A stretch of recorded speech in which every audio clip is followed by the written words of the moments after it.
Imagine being judged by your shoes. Imagine walking into a small shop just to buy something simple. You greet the owner kindly, but instead of a smile, you get a look of judgment. She scans your worn-out shoes, your old jacket, and assumes you are less deserving, less worthy, less human. Now, imagine being that person and knowing the truth that you are, in fact, a millionaire. Not one who flaunts wealth, but one who built it through hard work, respect, and compassion. You hide your identity not for pride, but to see the truth in people's hearts. And what you find changes everything. This is the story of a man who walked into a store and was insulted for appearing poor, and of a young girl who had nothing, yet showed more humanity than those who had everything. Before we begin, take a moment to think. How would you feel if the world judged you only by what you wear? How many people do we overlook? How many stories do we ignore just because someone looks less? If you believe that kindness should never depend on appearance, if you believe that one act of respect can change a life, then help share this message. Leave a comment, tell your story, and subscribe so that more people can hear these voices of truth and change. Because sometimes the smallest act, like defending a stranger, can reveal the richest soul of all, the hidden truth behind the counter. The afternoon sun filtered through the dusty windows of a small local shop. The bell above the door rang softly every time a customer entered, but most who came left quickly, unimpressed by the old shelves and the owner's dismissive tone. Behind the counter stood Mrs. Langley, a woman whose sharp eyes missed nothing and whose pride often outweighed her kindness. That day, a man walked in wearing a simple gray jacket and worn-out shoes. He looked like an ordinary traveler. His hair was slightly messy, and his hands carried the quiet stiffness of someone used to working, not commanding. His name was Daniel, though few knew that he was, in fact, a millionaire who had built his fortune in silence and humility. For months he had hidden his identity, wanting to understand how people treated others without money or status. "Good afternoon," Daniel said politely, scanning the store. "Do you sell small notebooks? I need one for notes." Mrs. Langley barely looked up. "If you don't see it, we probably don't have it," she replied coldly, tapping her long nails on the counter. Daniel nodded slightly, keeping his calm. He noticed how her smile changed when other customers entered, especially those who looked rich or confident. To them, she spoke sweetly. To others, like him, she offered impatience. In the corner of the shop, a young girl in a simple uniform was sweeping the floor. Her hands moved carefully, her posture humble but graceful. Her name was Anna. She was barely 20, working here since her mother's illness had forced her to leave school. She watched the scene quietly, seeing the familiar pattern.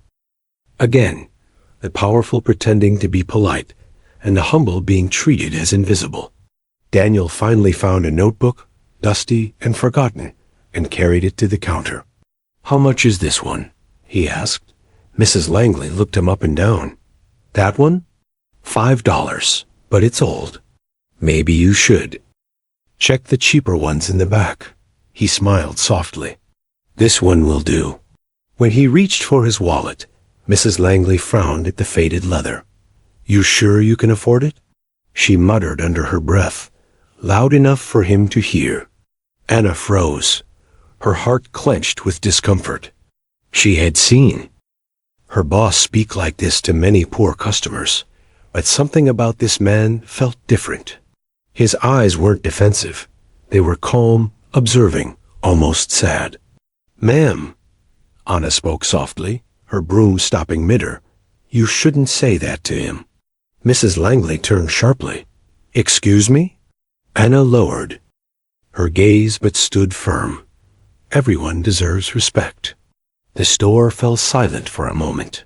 Daniel looked at her, the poor girl defending a stranger. There was sincerity in her tone, not rebellion, and it reminded him of the people who once helped him when he had nothing. Mrs. Langley scoffed.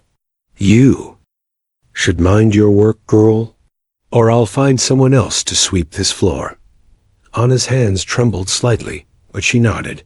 "Yes, ma'am," she whispered, returning to her task. Still, her eyes met Daniel's for a brief second, and in that silent moment, he saw courage. Daniel paid for the notebook and left quietly. Outside, the wind carried the faint scent of rain. He walked down the street, his thoughts heavy. He wasn't angry. He was disappointed. He had built companies that employed thousands, always teaching his managers to treat everyone with dignity. Yet here, in this small, forgotten shop, he saw what truly mattered, not the wealth people had, but the way they used it. He turned the corner and sat at a cafe across the street, where he could still see the shop's window. He opened the notebook and began to write. Lesson 1, he wrote slowly. The poor girl had more honor than the woman who owned the store. As minutes passed, he saw Anna step outside to shake the dust from a mat. Her uniform was faded and her shoes were worn, yet there was light in her movement. She hummed quietly to herself, unaware that someone watched her with admiration.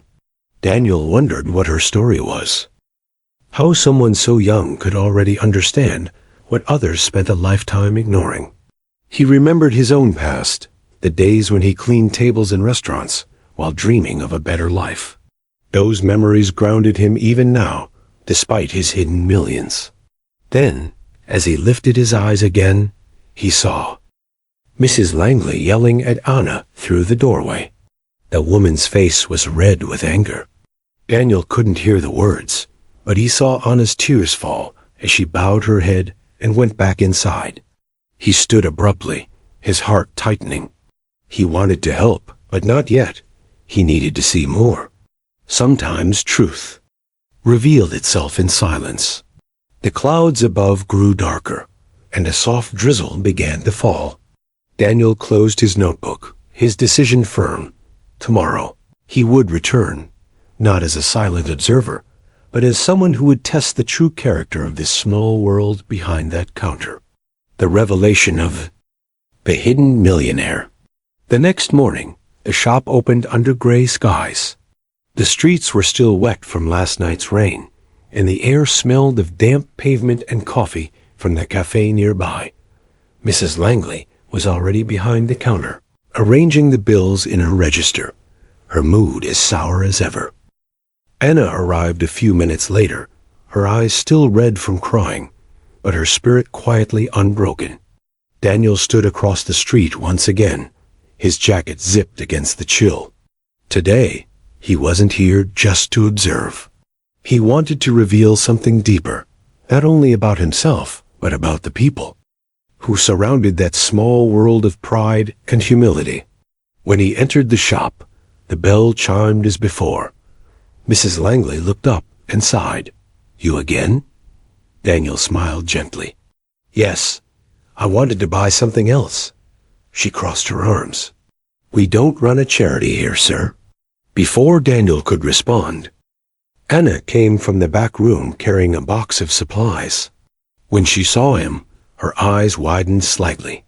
"Good morning," she said softly, and for the first time, she smiled. There was kindness in her voice, genuine, fragile kindness. "Good morning," Daniel replied. "Thank you for standing up for me yesterday." Her cheeks flushed. "I only said what was right." Mrs. Langley rolled her eyes. "You'll lose your job if you keep speaking out like that, girl." Daniel turned to the shop owner. "Do you think respect should be a privilege?" She frowned. "What's that supposed to mean?" He looked around the store, taking in the peeling paint, the dusty shelves, and the tired light bulbs. This shop could be a place of warmth. Instead, it feels cold, not because of the walls, but because of how you treat people. Mrs. Langley's voice rose.